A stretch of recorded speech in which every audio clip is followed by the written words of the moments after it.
I've always liked anatomy. Ever since I was a little kid, when I first got that little model of the Invisible Man, or the Visible Man, it's just something I really like.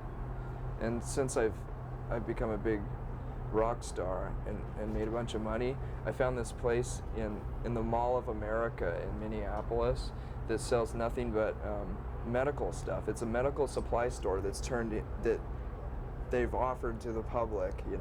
It's really great. And I bought all these fetuses and anatomy men and charts and stuff, and it was like a dream come true. I've always been really poor, and if I could find something like that in a secondhand store, I'd barely have enough money to buy it. And a lot of times I couldn't buy that stuff, so I just went on this rampage of buying all this stuff.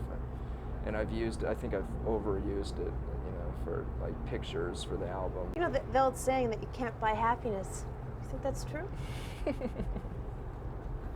Well, yeah, you can't buy happiness. I mean, that made me happy for a little while.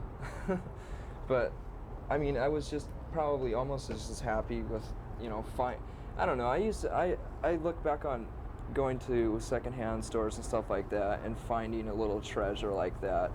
And that actually meant more to me because it was more of a stab in the dark in a way, because you didn't know if you're going to be able to afford it, and you don't know what you're really looking for, and when you find it, it's more special to you rather than having $1,000 and going into a store like that and just buying the whole store. It's not as special.